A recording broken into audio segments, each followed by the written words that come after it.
मेरे पेपर कहाँ है? ये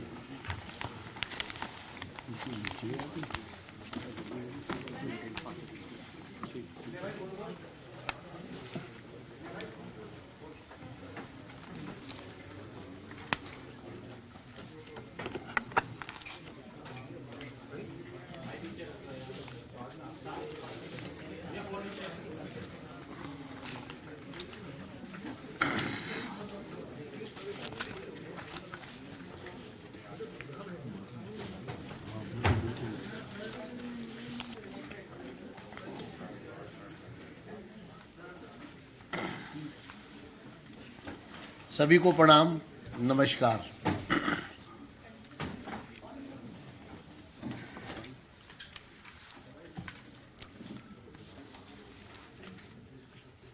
दिल्ली विधानसभा की गठन होने के पश्चात 8वीं विधानसभा के गठन होने के पश्चात पहला सत्र,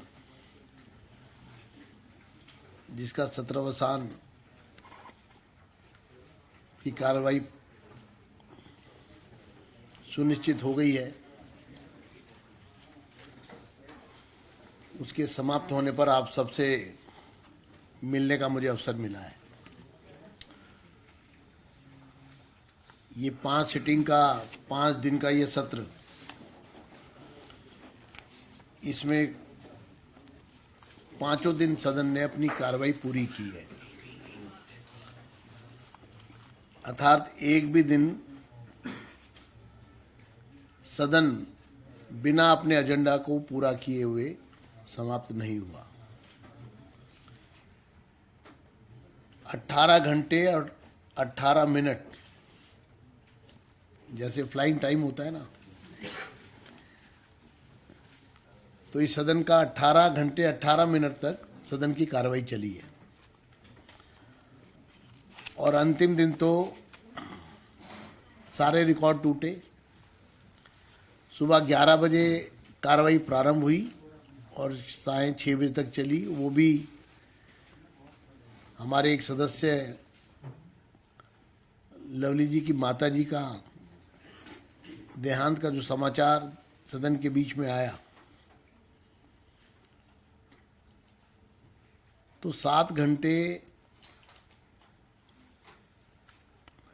और चर्चा में सदस्यों ने भरपूर भाग लिया और सदन में सदस्यों की उपस्थिति भी अंत तक पूरी तरह से बनी रही। कुल 5 दिन में 100 विभिन्न अवसरों पर 126 सदस्यों ने सदन में अपने विचार व्यक्त किए। ये भी अपने आप में एक रिकॉर्ड है कि नया सदन, जिसमें 100 विभिन्न अवसरों पर 126 सदस्यों ने अपने विचार व्यक्त किए। सभी को बोलने का मौका दिया गया। विपक्ष की तरफ से भी जितने नाम आए, नेता प्रतिपक्ष की द्वारा जितने नाम भेजे गए, सभी को बुलाया गया, सभी को मौका दिया गया। सीएजी की रिपोर्ट जो लॉन्ग अवेटेड थी, जिसे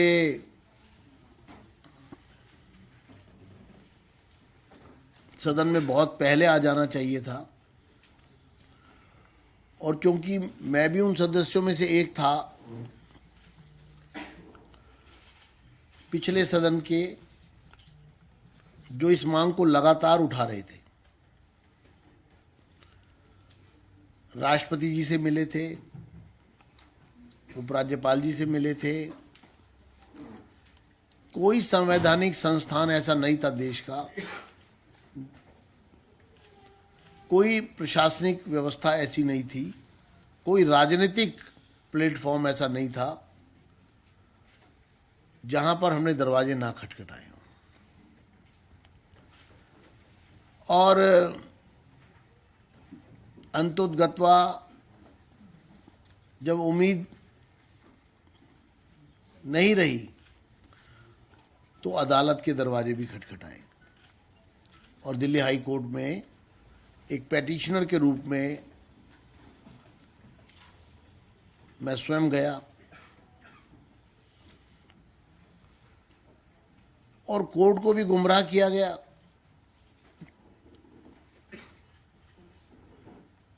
कोर्ट ने फैसला भी सुना दिया और साथ में ये भी कह दिया कि जो कमिटमेंट हाई कोर्ट को की अगर पूरी ना हो तो आप दोबारा आ सकते हैं। लेकिन दिल्ली का दुर्भाग्य देखिए कि 5 दिन के अंदर अंदर, ये भी अपने आप में एक रिकॉर्ड होगा, 5 दिन के अंदर अंदर में हम दोबारा हाई कोर्ट गए सेम मामले में और फिर पिटीशन डाली। और मुझे नहीं मालूम था ये दायित्व मेरे ही कंधों पर आ जाएगा कि जो अदालत ने कहा था कि स्पीकर का अधिकार क्षेत्र और स्पीकर इस कार्य को करेंगे, तो मैंने सहर्ष सीएजी की रिपोर्ट जो पूरा देश जानना चाहता था उसको सिलसिलेवार सदन में हम लेकर आ रहे हैं। लेकिन क्या सीएजी की रिपोर्ट टेबल हो जाना ही, लोगों के सामने सीएजी की फाइंडिंग्स आ जाना ही क्या काम पूरा हो जाता है? ऐसा नहीं है। ये तो एक शुरुआत है। ये अब हाउस के जुरिडिक्शन में है। ये इस सदन की संपत्ति है सीएजी की रिपोर्ट, और इसको अंजाम तक पहुंचाना, इसका भी दायित्व सदन के कंधों पर है, चेयर के कंधों पर है। हम दिल्ली की जनता को, देश की जनता को विश्वास दिलाते हैं इस प्रक्रिया को जल्द से जल्द पूरा किया जाएगा, बिना एक दिन भी गंवाए, 1 घंटा भी गंवाए, 1 मिनट भी खराब किए। इसीलिए सदन में पीएसी 3 महीने में रिपोर्ट देगी और क्योंकि पीएसी का गठन बजट सेशन में होगा, वो 1 अप्रैल से काम करना प्रारंभ करेगी, तो ये समय भी व्यर्थ ना जाए, इसलिए हाउस से ही डायरेक्शन दी गई कि सीएजी की रिपोर्ट संबंधित विभागों को भेज दी जाए और उस पर एक्शन टेकन नोट 1 महीने के अंदर अंदर चेयर के कार्यालय तक, स्पीकर कार्यालय तक पहुंच जाए।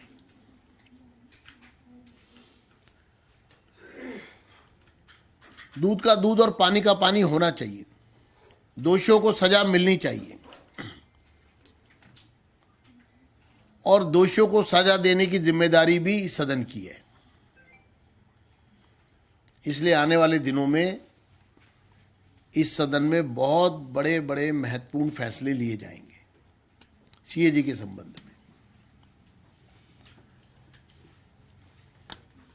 अभी हमने कुछ शुरुआत की है।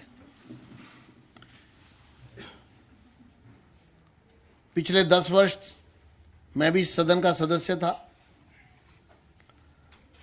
सदन की परंपराओं, सदन के नियम कानून, रूल बुक का उपहास होता था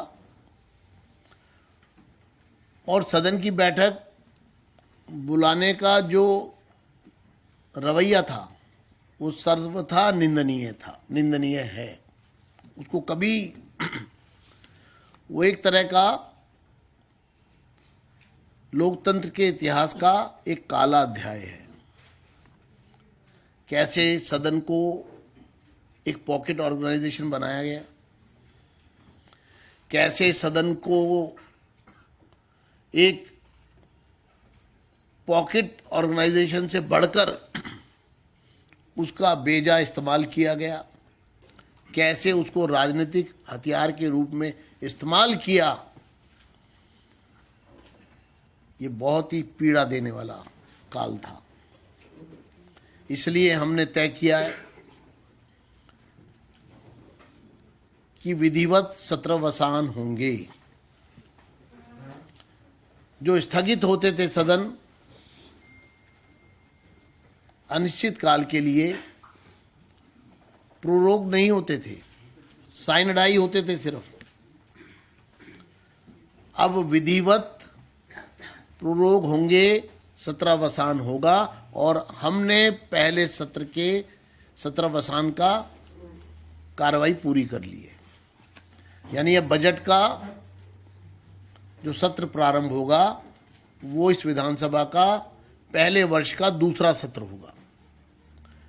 आपको ध्यान है 2020 से 25 तक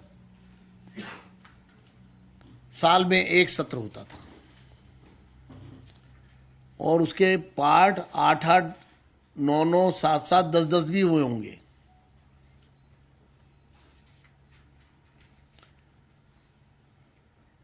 अनिश्चितता से भरा हुआ सदन की कार्रवाई और उसको कॉल करने का तरीका,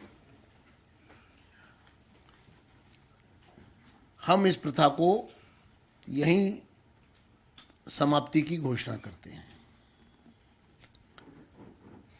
इस तरह सदन की बैठकें नहीं होंगी। दूसरा हमारा कहना है कि ये जो सत्रावसान ना होने से नुकसान किस किस प्रकार से है। एक बड़ा नुकसान है कि अगर सदन प्रोरोग नहीं हुआ है तो सरकार कोई ऑर्डिनेंस नहीं ला सकती, क्योंकि सदन लाइव है। अगर मान लीजिए कोई इस तरह की परिस्थितियां उत्पन्न हो जाए, भूकंप आ जाए, कोई और नेचुरल क्लैमिटी हो जाए, सरकार को कोई तुरंत फैसला लेना हो, कोई ऐसी आवश्यकता पड़ जाए, तो ऑर्डिनेंस नहीं आ सकता था।